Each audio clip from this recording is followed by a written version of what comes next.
On today's episode of Gathering the Kings. You sacrifice your soul on the altar of this self-perceived success. And you keep saying it's for everyone around you, and it's for everyone around you, but really it's to solve this identity crisis, an issue that you really don't know who you are, and you really don't like who you are outside of the achievement and the accomplishment. You are listening to Gathering the Kings with Chaz Wolfe, featuring fellow 7, 8, and even 9-figure business owners who have real battle scars from business and life, but have prevailed as the king that they are designed to be. We welcome high-performing entrepreneurs to the stage in order to reveal the real of the real on what it takes to build a successful business today. We dissect the good and bad decisions they've made along the way that give a true and accurate picture of the journey of success and how you too can get there. Through this dialogue, you will learn the value of growing your network and surrounding yourself with power players and kings like today's guest. Grab your pen and notebook because we're about to dive in. What's up, everybody? Chaz Wolfe, Gathering the Kings podcast. Today I've got Cody Jefferson on the King stage. My brother, how are you?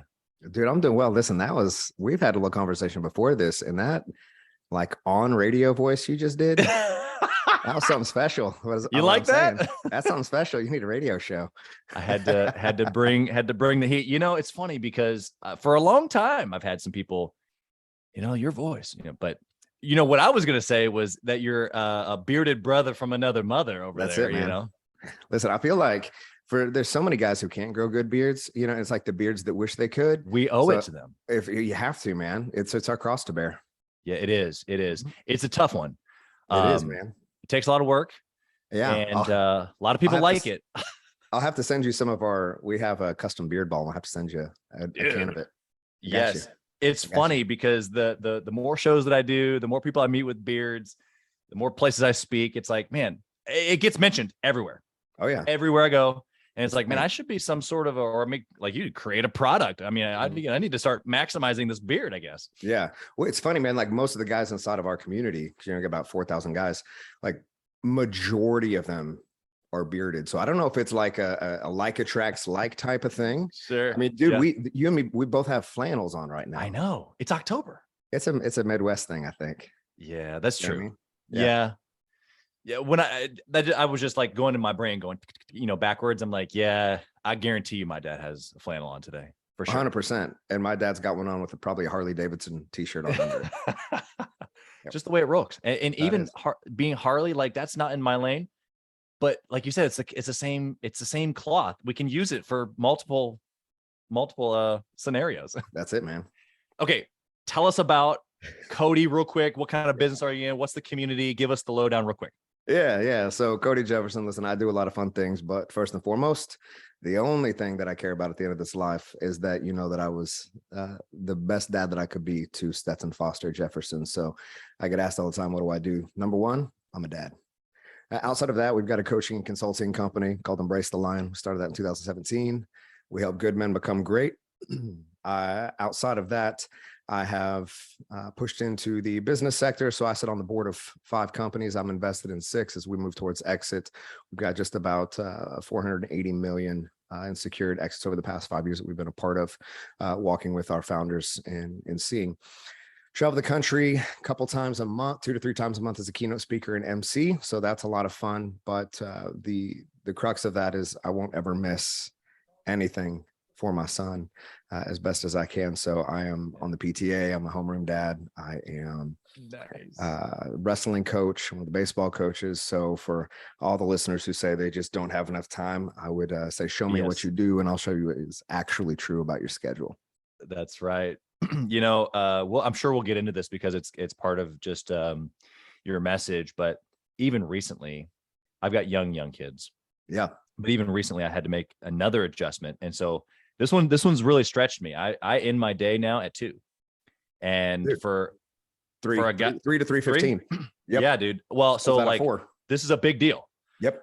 I'll work 18 hours a day and love it. Dude, it's in my DNA. I love it. You don't shut it off. People don't understand. Like you don't, I get asked like, how do you shut it off? You don't ever shut it off. And I don't ever want to be the guy who says you should shut it off, but there does need to be a prioritization and a dance. right? There is no That's right. balance. Like you don't create this. But there's an integration that can happen.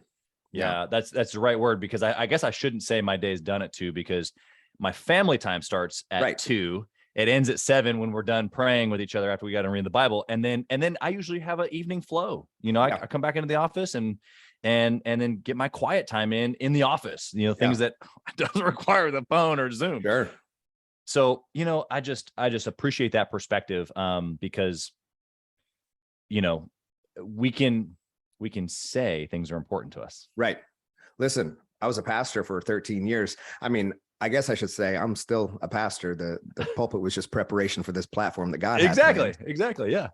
But, you know, you show me what you do. I've had people for 20 something years tell me what they believe, but you show me what you do and I'll show you what you actually believe. That's why for so many of your listeners, getting very, very clear on what you want and really leveraging those KPIs, right, so that you can leverage time in a more effective way, is so crucial now before you start stacking on zeros to your company and you find yourself over leveraged out of time because you never learned how to prioritize properly.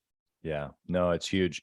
I think a lot of entrepreneurs learn that they build their ship at sea per se, which is okay. Sure. I think both of you and I probably have done that, but the reality is that it has to be done. Otherwise there is no leverage there. The leverage is figuring out that and then obviously duplicating that into a team. Totally. Which is why, I mean, masterminds like yours or mine, whoever, they're so important because they can help you, you know, you can't see the label of a bottle from the inside. So to be able to have that perspective from somebody like you or myself or someone else who can speak to that leverage and speak to that prioritization and speak to, you know, the activities that are high leverage and the activities that might just be you being busy so you can give yourself justification as to why you're stressed. 100%. Yeah, because we like that. We like that justification. I'm busy. I'm getting things done, or at least it feels like it.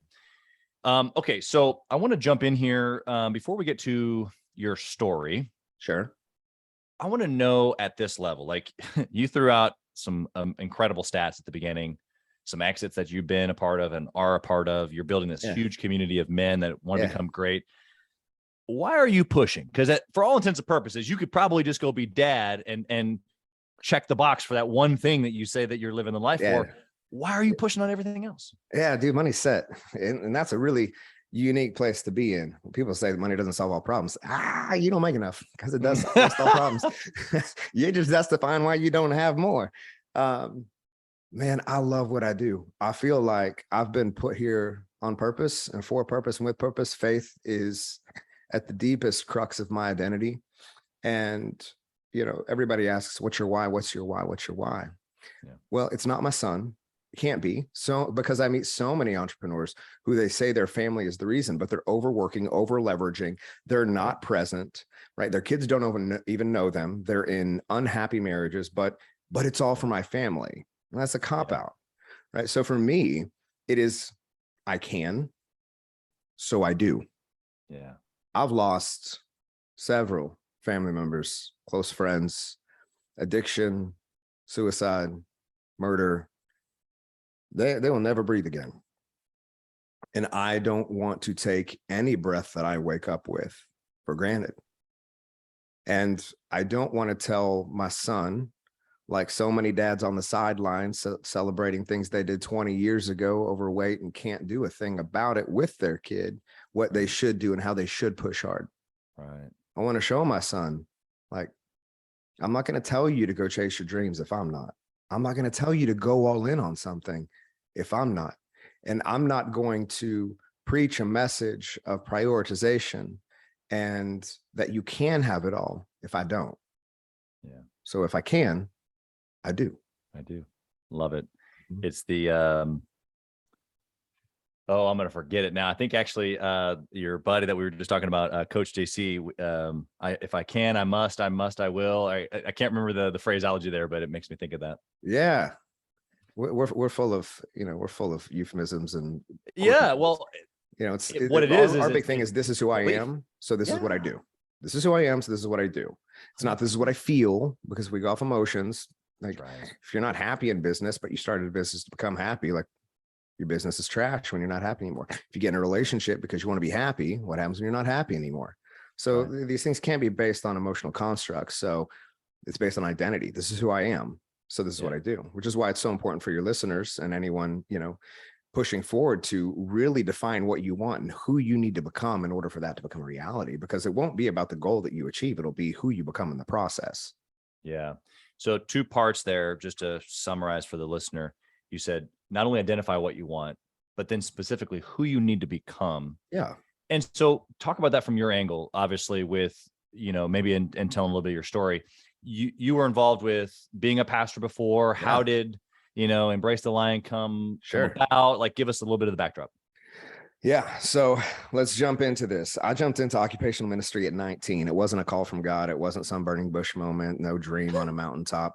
Man, like I just went to, I wasn't even going to church. I'd kind of rationalized my way out of religion. I did really well in school. I don't have that story of like, I barely graduated 9th grade and got kicked out of 10 schools and I'm an entrepreneur. No, dude, I did very well in school academically. I could go anywhere I wanted at university. Scholastically and academically, I was the top. And so because of that, I just rationalized God out of the equation because I didn't like all the rules. Ended up and I grew up in a small Southern Baptist church, right? Which didn't, just only helped my cause. Exactly. And so I was managing a garage. I've been a licensed mechanic for about 20 years, licensed barber as well. Wow. And I was wrenching on cars and the owner asked me to go to church. I'm like, that's not really my thing. So you want to go to coffee on a Saturday night? I'm like, well, I can get down with that. So we go get coffee inside of a church, big mega church, like 5,000 people. I'd never seen anything like it before. Wow. Pastor comes out, blonde hair, long, rides a Harley, I'm like, all right, I don't know. Dig this guy. I've never, wait a minute, what? Yeah. We hit it off, man. His name was Eastman Curtis. And we hit it off. He had a church called Destiny. And he put me in a position of leadership that I didn't deserve, that I didn't earn. Like I really understood grace in that moment because like, man, you've got a great voice. I played guitar really well. I mean, I was a professional musician for a decade through ministry. And he's like, you can speak and you're charismatic on stage. And man, listen, back in like 2003, that's really all you needed to be a pastor in the megachurch. So theology, what's that? That's funny. The real comes out. Yeah, I mean, I'm just keeping it 100%, man.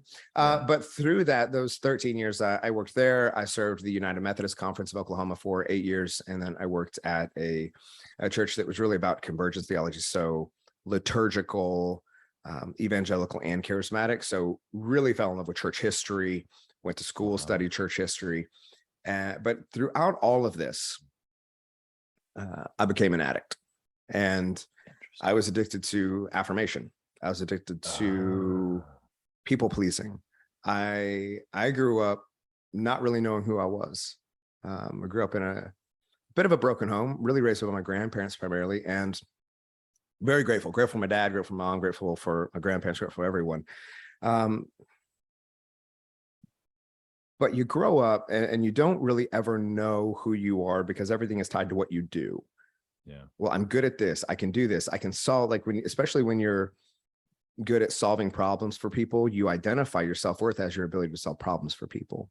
Right. And ministry just exacerbated that. And, I grew up in a single bedroom trailer. I grew up by a single dad who, we were just rubbing sticks together to make ends meet. We didn't have anything that the other kids had. Yeah. And it's not that we went without things.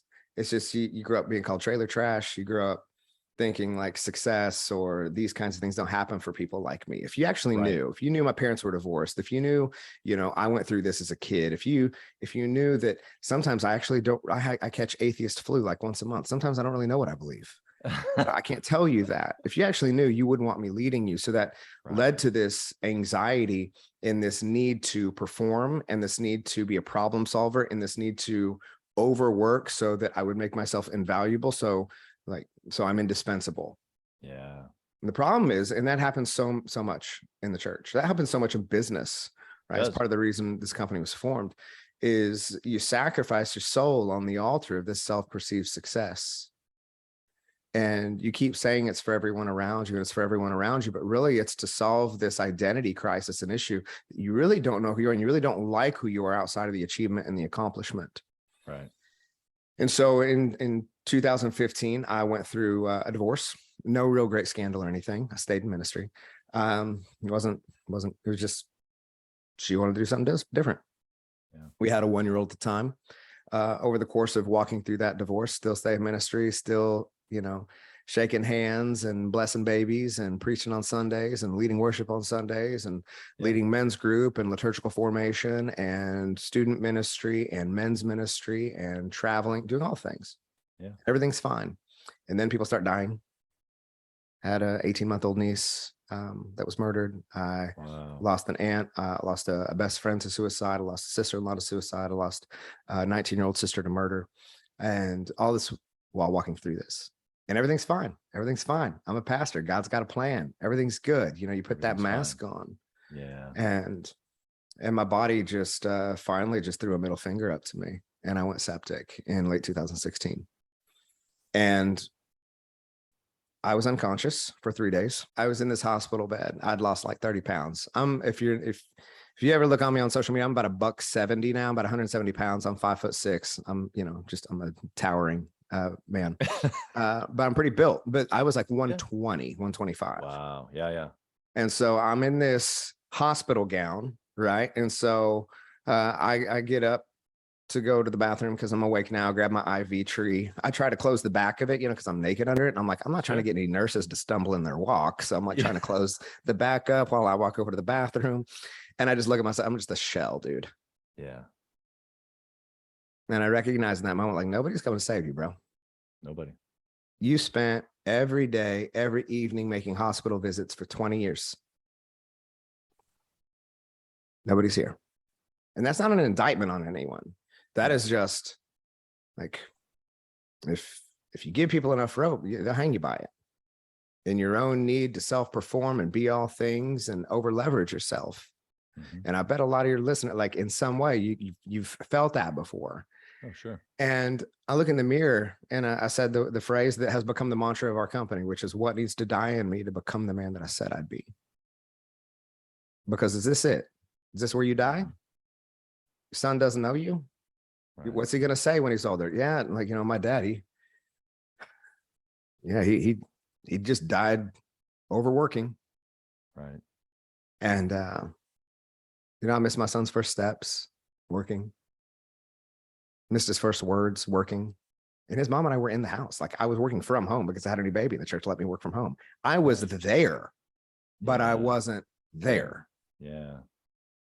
And so at that point, I recognized, like, this doesn't work. Over burying those friends, like I had buried 3 pastor friends who had taken their own lives due to their stress and anxiety. I've buried several more since. Jeez. Like, something's got to give, man. Like, something has got to give. We are all sacrificing our soul on the altar of this self-perceived success. We're like, what does it profit a man to gain the world and lose his soul? Right. And that's where Embrace the Lion started. Right. It was originally Embrace the Lion of the Tribe of Judah. Dude, that's a super long email you want. So, yes, it is. Yeah. ETL rolls off the tongue. ETL is just a lot quicker. So I just started sharing my story, man. I stepped out of occupational ministry in early 2017, attended a conference 2 weeks later where I didn't know anybody. It was an entrepreneur conference. What conference was it? It was called Meltdown in the Desert. It doesn't, okay. It happened for, I think, 3 years. Okay, got it. All right. And so here's how this works for all of you that are taking notes. So I stepped out of ministry, out of my salary, which into that, like, my last salary in the church was $33,000, balling on a budget, if you know what I'm saying. You know what I mean? Yeah, I was. But I walked away from that. I stepped, there was no great relationship with church, still go to church, love Jesus. Like, I just really had this burden to do this. And I knew I couldn't say the things that I wanted to say and talk about things I wanted to talk about inside the walls of the church. Too much politics. Yeah. So I go to this conference. I don't know anybody. And like, I scraped to get there. I didn't have the 6 figures in 6 days everybody sells online. I didn't have my 7-figure in 7 hours. Right. Like, I was flipping Harleys out of my garage. I was cutting hair out of the front room of my house. I was giving guitar lessons, piano lessons, vocal lessons, building websites, doing graphic design for local businesses. Because when you're in ministry and you're young, they're like, figure out how to do graphics, figure out how to build us a website. So you just learn. So I'm taking all those skill sets, all the skill sets that so many of you take for granted are the ones that could catapult you into the success that you're looking for. Don't be too proud to use them. and don't overthink it either. Because the things that you're really great at that you take for granted, the things that people don't know how to leverage in their own lives. That's why we coach. That's why we do the things that we do. Yep. So I go to this conference and I'm like 2 weeks out of ministry, like 2 weeks, like I'm fresh, you know what I mean? Right. I don't know He's a little baby bird. Man, listen, I'm just trying to get a worm over here, you know what I'm saying? And That's so I don't know anybody. I don't know what I'm doing. I don't have an LLC yet. I just know that if I can get in the right rooms, because I've done conferences in the church, like big, like large 20, 40,000 member, like big conferences. I'm like, if I can get in the right rooms, I'll just run the pastor playbook. I will get to know everybody's story because everybody wants to talk about themselves. And I'm gonna homie up everyone. And so I go and I'm meeting everyone in the crowd. Like there's like 300 people there. So I'm like, this is cake. This is like a youth rally. I'm going to know everybody. I'm know everybody, dude. I know everybody at this place. Yeah. And then the power goes out. And dude, it's like June or July in Phoenix. So it's hotter than hell, literally. And we're in a building called Galvanized, which is steel. And so it just starts baking inside there, right? It's like having tattoos in a Baptist church, like you're just getting hot. And so I go over to the founder. He invited me through Facebook because my content at that time was going viral a lot. Back then it was really easy to go viral, more so than now. Yeah. And I was like, hey, what's the name of what's the number of the hotel? So he gives it to me. So I call the hotel. I tell them that we need, if they said, everybody staying there, do we have a conference room that'll host, 350 people? Yes, sir, we do. Great. We need 350 chairs up there. We need 2 screens running AV to the back. We're going to pipe in through a laptop. We've already dumped everything onto it. I need water downstairs. And we need the shuttle to start coming to pick people up because it's getting hot. No problem, sir. We'll get right on that. I go down, tell the food trucks, hey guys, we're relocating over to this hotel. This is what we're going to do. And then I go up and tell Colby, who was the founder of the conference, all these. I was like, this is what's happening. This is what we're doing. This is how we're moving people. It's starting now. And I'm going to go over with your AV and we're getting everything set up upstairs. We'll be ready in 60 minutes. And he goes, what? Who are you? Who is this?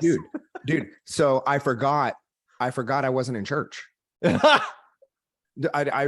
was 2 weeks, man. Like I went default. So then I'm like, oh dude, I have ruined every relationship.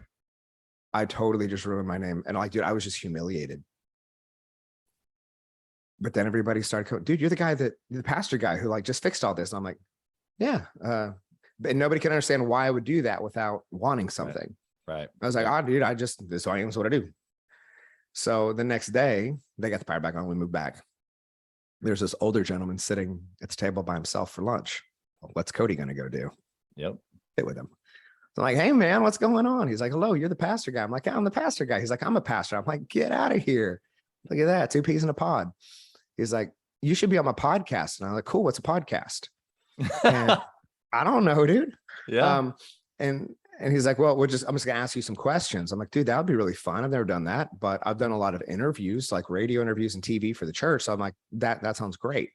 Yeah. When should we do that? He's like, let's do it right now. I'm like, okay. So we go upstairs and we sit down. He's like, do you have a bio? I'm like, no, what? Cody? No. Yeah, my name is Cody. He's like, it's fine. I know your story. We've talked. I know what you're doing. I love it. And so are you ready? I'm like, yeah, what do I do? He's like, sit down and stop pacing. I'm like, okay. Yeah. And so I put the headphones on. He's like, ready? I'm like, I'm ready. He goes, hey everyone, this is Alan Taylor. Welcome back to Entrepreneur Magazine, entrepreneur.com and Entrepreneur Radio. And I'm like, oh God. Yeah. I'm in over my head. Yeah. What did I do? That went viral. USA Today, Today's Show, like started everything. So 2 weeks ago, Al and I are, and Al's become one of my closest friends. He is pioneer. Awesome. He's cheered me on and been such a pioneer for my entire movement from the beginning.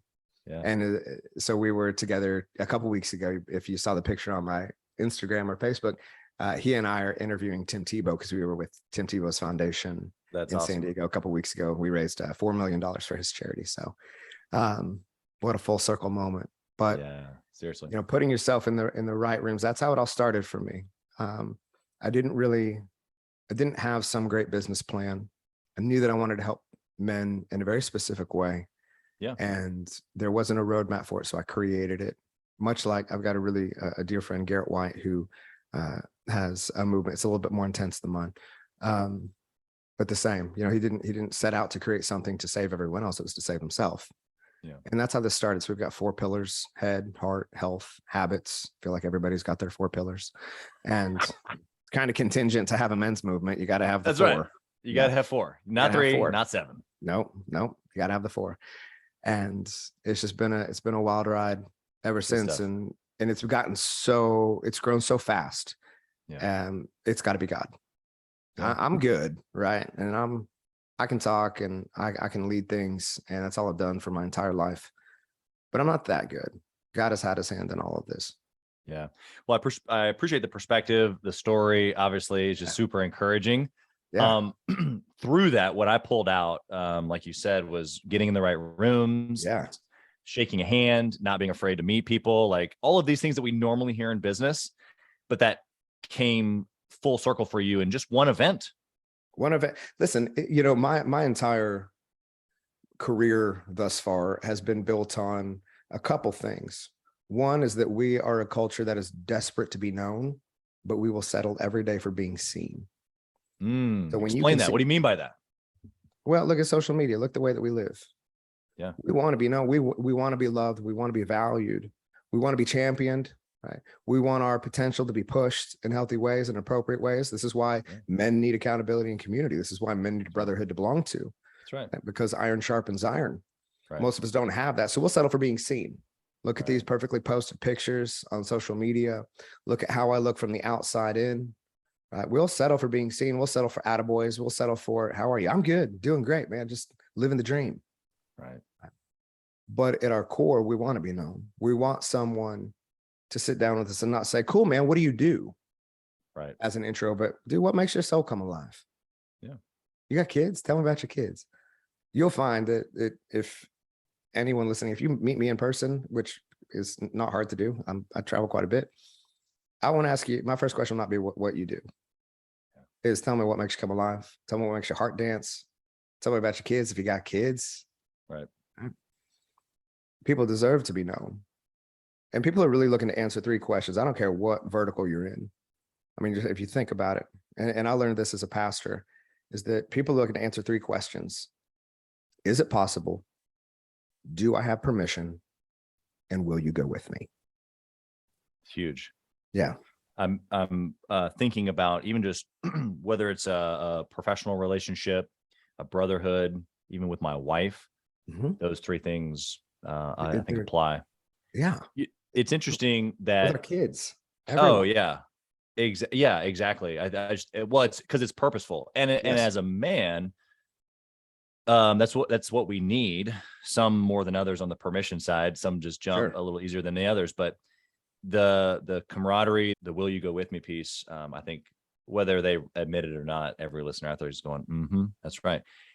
Because it's respect. It's respect. And do we all want somebody to listen, inherently, we want to be on a winning team. That's right. We want to win. And we want someone to, so many men never move forward because they surround themselves with the same circle that they've had their entire life. They never ascend beyond it. 1, because they don't know where to go. Right. Yeah. But 2, it's familiar. And the brain always prefers the path of familiarity. And that creates a lid. So if we're all earning the same, I can't earn more than you, because then you're going to think I'm better than you, or you're going to think I think I'm better than you. And then I'm going to have to diminish what I'm doing so that I don't it doesn't seem like I'm being arrogant. And so then maybe I don't go any further than where I'm at, because I don't want to make anybody uncomfortable. I don't want to rock the boat. Right. Or because nobody ever tells me I never know more is possible. Right. I hear a podcast like this and I hear 2 guys who are successful talking, and I think, yeah, but I don't have anybody like that in my corner. Right. And all it takes is filling out an application saying, hey, man, I'd like to actually learn more about what it would look like to be inside a circle like this. Yeah. Yeah. Yeah, you're right. Because that wind, that momentum, just the idea of having the wind or the momentum can put us into action that we never knew that was possible for ourselves, even, our own belief, and then the action, and then the more belief, and then the more action, and then the more belief that always follows. I want you have, obviously you've got your story, you've got, all these things that have been such influential things, even here on the last, 30 minutes that we've been talking. Yeah. I want to flip the script here. Okay. In your business. Sure. You've given us so many different things that have worked. Tell me about a situation or maybe even a mistake or a bad decision, something that didn't work that you had to correct from. How many do you want? Just one. Well, first one that pops into your brain. Yeah. Hiring the wrong people for the job. Interesting. Okay. So hiring people that are good at a lot of things rather than being great at one or two things. Okay. Specialist versus generalist. Right. So we could have gone further faster. And that's not to say like there's a lack of gratitude for where we are. It's just you learn over time that hiring for a specific skill set that is required is far more useful than hiring based on somebody's personality and wanting to train them. Like we just don't train anymore. So we have solid SOPs, and anytime someone comes into any of our organizations, like there's a very, very clear line of responsibility and role and KPI. Yeah. Versus, are you just fun to be around and you get the culture? That's important. Sure. But more than that, some of the mistakes that I made early on was, hiring generalists that I thought could cover a lot of ground. Yeah. Which we did, but we didn't grow in the ways that we could have early on. Sure. Because I didn't understand the value of really, really tactical precision. Right. In filling positions. Would you agree with that? The majority of, I guess, maybe startups, because obviously that's what, ETL is a startup, or just maybe smaller businesses that are maybe listening today that aren't at the 7-figure mark or above. Would you maybe agree that there's a phase that you go through with a generalist? You as the owner are a generalist. Obviously you're doing everything, but then you have maybe one or two others, or maybe three, before you really hit that level of like, okay, now we need that one specific talent doing this one specific thing. Is that kind of like you have to step through that anyway, no matter what? I think you have to. One, it's a resource conversation. So, there's always going to be gaps that keep you from like that really kind of proverbial next level. And Grant Cardone talks about breakpoints. Right. And I was with him a couple of weeks ago and he broke this down and it was really, really phenomenal. And so I'm really happy to be able to share kind of some of that insight from somebody who runs, multi-billion-dollar organizations. But that 0 to 2 mil, your margins are probably fine, but you don't have the resource to be able to bring in those real heavy hitters. And you don't really even know what you need because you're just starting to get to where success might be feasible and possible. Right. And so you have some VAs, you might hire, somebody to build funnels or to, build out your CRM, something of that nature. And I'm speaking specific to kind of more our industry. Yeah. Exactly. But even in any startup, I mean, really, you're looking for someone to handle those kind of lower income tasks that a generalist can. So even if you're a brick and mortar, you're hiring somebody to take, items out to someone's car or to, fill out paperwork, and you're going to sit there as a receptionist. Like, so these are general positions.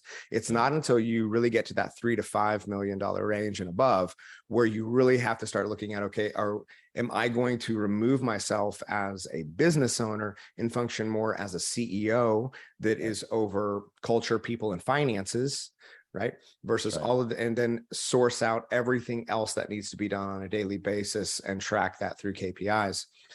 That's really when you have the resource and you have the proven track record now through your revenue to be able to make those hires. Because again, just because you have a great month doesn't mean that you go blow that on someone because you don't have the MRR that proves that this is actually sustainable. Sure. Yeah. There's no history there.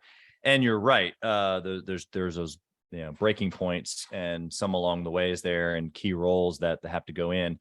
The transition that you described, we use the language of warrior to king, right? The warrior is that 0 to 1 million, maybe a little over. Yeah. That warrior king a little bit, but that warrior who's in the business doing the tactical, doing it themselves, right? They haven't removed them or their mind. And then the king is full blown. I have to work on. I have to become the facilitator. I have to become bigger than just me, team, buying back time for my family, obviously taking care of my church, my community, all the people, the way to the crown, if you will. Yeah. Right. So I love how you, from a business perspective, laid down, this is the exact transition that we go through in a business, male, female, whatever, but Mhm. it's also kind of how we go through as men, right? Yeah. We go through the same transition. John Absolutely. Eldridge breaks this down in Fathered by God, right? Cowboy or boyhood, cowboy, warrior, king, sage. Like these Absolutely. are the stages that we go through. Like, and we Yeah. have to continue to progress, and our mindset changes. Yeah.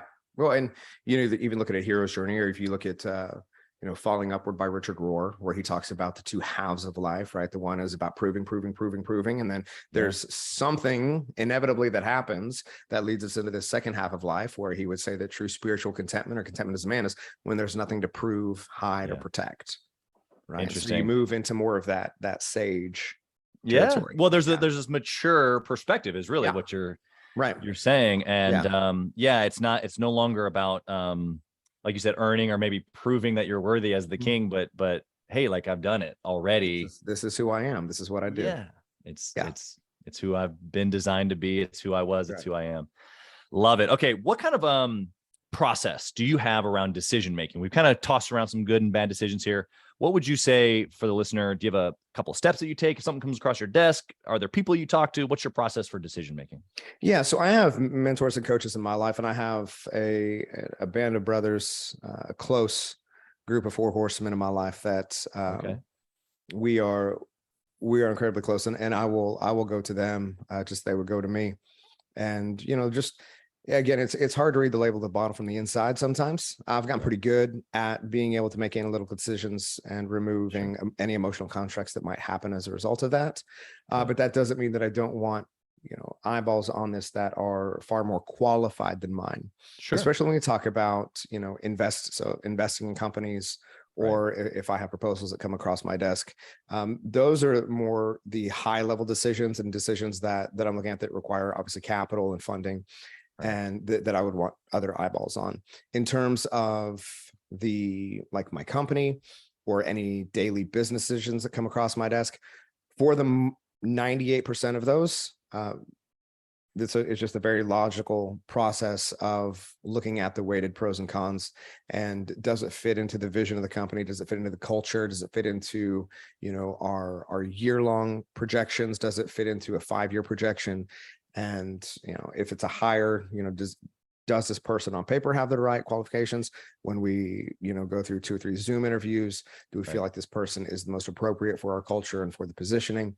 And we go from there. So for me, it is, again, when they are large investment decisions or decisions in take equity in companies, after I've coached for a specific amount of time, usually 1 year, for moving towards exit, and it makes sense. So looking over, obviously I'm going to get the eyeballs of my attorneys on those. Sure. And so there are far more qualified eyes, rather, handshake goes a long way in Oklahoma, but it only goes so far. Yeah, I'm with you. I think we can all appreciate those things. And I think the bigger that you get, the bigger the decisions, the more specialists, the more qualified the eyeball. I think that makes a lot of sense. Yeah. Okay. Transitioning here, I want to know, talking about trackables, right? Like you've mentioned KPI a couple of times. Yeah. Thinking about your business. Okay. What is the one thing that, if you could only pick one thing to track, what would that one thing be?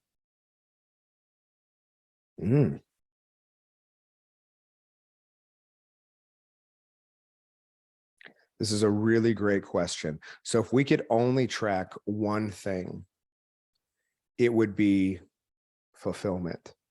Okay. In terms of the personal, professional fulfillment of our guys, because because we track all of this on a weekly basis. Like we have forms that all of our guys fill out every single Sunday, and then our coaches look over them. Our one-to-one clients I look over, and we have a sliding scale from physical, emotional, financial. We look at KPIs in business, because all of our guys, for the most part, especially on a one-to-one level, are running companies that are $5 to $150 million. Sure. So we're tracking a lot of things, but if you are not finding fulfillment from within, you'll look for it everywhere else. And that's a recipe for disaster. Yeah. Yeah. So you're going to look for that happiness in the business. And then when things aren't going well, that's going to lead to anxiety, depression, frustration, and overwhelm, which is going to lead to withdrawal and isolation and sedation and all of those things. And that bleeds into your family, that bleeds into your staff, that bleeds into community life, that bleeds everywhere. Yeah. So I'm actually hearing, I'm hearing your trackable, but then I'm hearing two trackables for the listener, because I would assume that if that's your trackable for your guys, which, a lot of which are business owners, then they should be tracking that. My listeners should be tracking fulfillment. But then what I also heard you say in you specifically, Cody, tracking fulfillment, really what you're gauging is the health of your client experience. yeah. And so would you is that the language that you're giving to the listener here is, of course, you got to check your fulfillment, like you personally, because if you're dried up. But then we also have to look at how we're fulfilling with the client. Like, are we walking close enough? We're not done for you, right? So we walk with you, but are we walking in a way that's appropriate, that is meaningful, that is impactful? Like if we look over the breadth of our forms every single Sunday, like, are we seeing a measurable trajectory upward? Yeah. Love that. What book would you recommend for a six-figure business owner? Man, woman?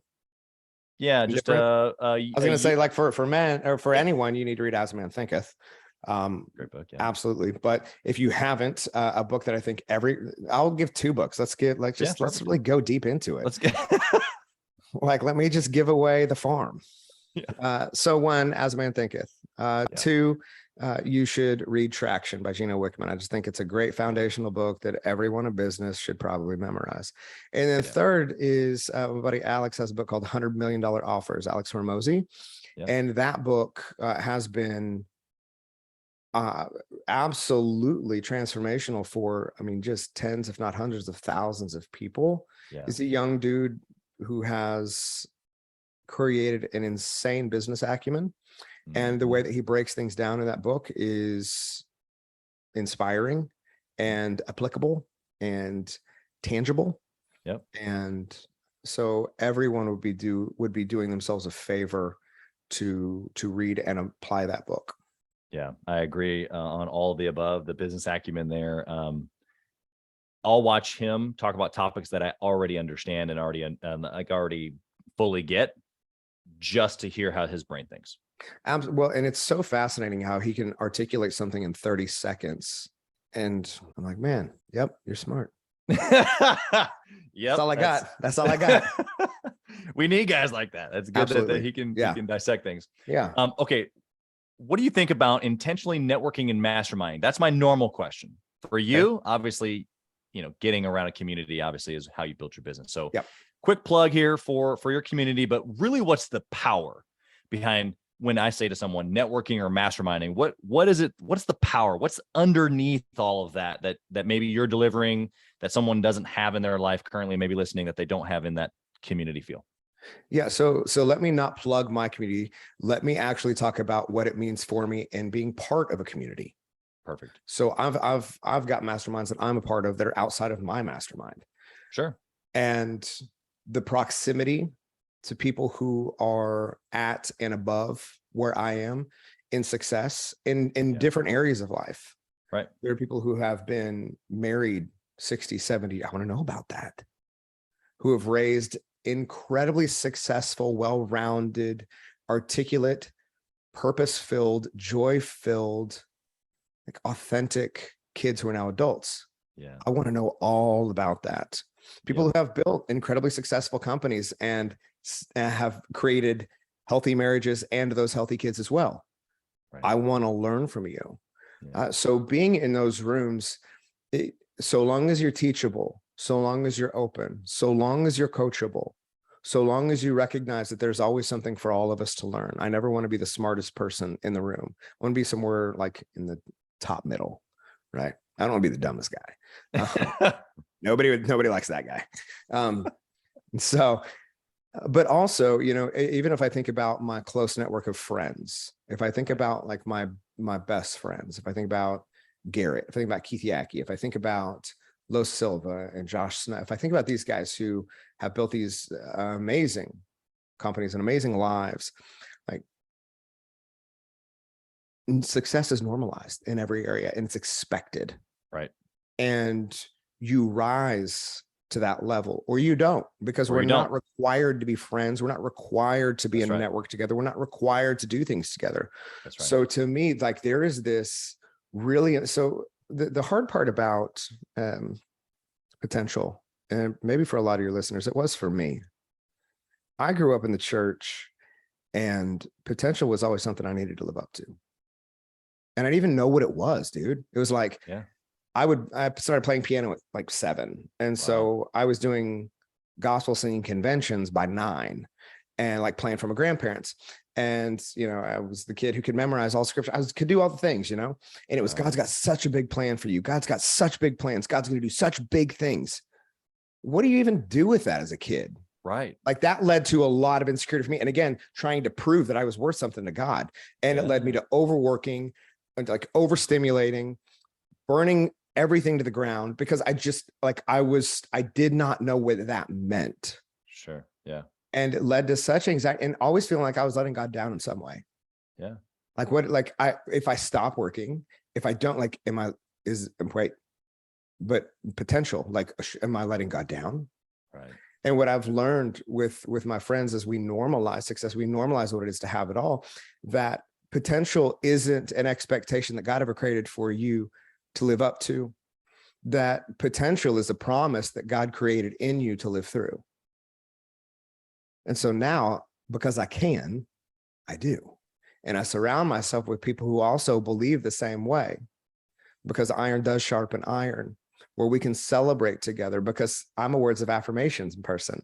So I don't need stuff. I can buy whatever I want. I don't need anything. I don't want anything. I'm a pretty minimalist guy. But you tell me, and listen, you got to qualify the criticism. You got to qualify also, right? You got to qualify somebody's praise. That's right. Because unqualified praise can be just as detrimental as unqualified criticism. And if you live for somebody's praise, you will die by the criticism. That's right. So, but for me, having this band of brothers who holds me accountable, checks in on me, checks in on my relationships, checks in on my son, checks in on business, and, you know, ensures that I'm becoming the man that I say that I'm called to become, and vice versa, likewise. Yeah. Right. There's a real power to that. There is a power that I believe every man should look into and needs in his life to push past, you know, the propensity of mere performance. Yeah. Yeah. The mindset that can only come when poked, prodded, rubbed against, created friction with others. Absolutely. It's just, as you said, you just don't know unless you know. And you made a challenge there that every man, I would say every business owner, every man specifically, should look into it for sure. And every business owner, male or female, because women, you too. Listen, move forward. Talking to the ladies too. I'm just so used to talking to men. No, it's good because the message is clear. There are certain things that, you know, most entrepreneurs are men. It's because the achievement, ambition, all of that's an energy that usually falls in a man as a provider. Yeah, it's a masculine energy. Provide, protect, preside. Yeah, exactly. So, okay, last question here for you, Cody. You've been incredible. I want to know, if you had a chance to whisper in the younger Cody's ear, what would you say? You're worth loving the way you are. Good. Yeah. There's nothing to prove, hide, or protect. But then again, I don't know that I'd whisper that to myself, because I wouldn't be where I am today.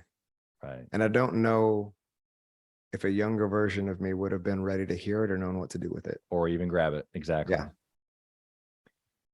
Incredible insight, incredible perspective. It's been an absolute pleasure to go back and forth with you here and be stretched and challenged. How can the listener find you? How can they find your community? How can they connect? Yeah. So if you go to OnlyFans, no. Man, I'm easy. Do not go to OnlyFans. Do not go there. Bounce your ass. That's the devil's playground. So man, you can Google me. CodyJefferson.com is the website. You can find me on social. I'm probably more active on Instagram than any other platform. So it's just Instagram, Cody_Jefferson. Shoot me a message. And we do get a lot of messages, so bear with me. Put this podcast as the title. That way, if it goes to my requests, I know where you're coming from. Yep. So I make sure to prioritize that and get back to you. I believe we all have a really powerful story. We're just waiting for somebody to hear it. So shoot me a voice message. Let me hear your story and where you're going. I love that you're open on that. We'll put all the socials in the show notes. Cool. And of course, easy ways for them to connect with you. You've been incredible. Thank you for going through what you've gone through so that you can share the insights that you have. We wish nothing but blessing you, your son, your community, everything. Thank you for being here today. We appreciate it, Cody. Thanks, brother. Thanks for listening to Gathering the Kings. We hope you got a ton of value today and learned a thing or two about taking your business to 7 figures and beyond. If you desire more and want a community around you to help you get there, I want you to go to gatheringthekings.com. That's gatheringthekings.com. And I want you to apply for our next Becoming a King 90-day intensive. We are extremely exclusive by nature as a group. What that means is that we're really wanting only the entrepreneurs who take their business and targets super serious to apply. So if that's you, you think you got what it takes to level up your business, I want you to go to gatheringthekings.com and apply. And we will see you on the other side.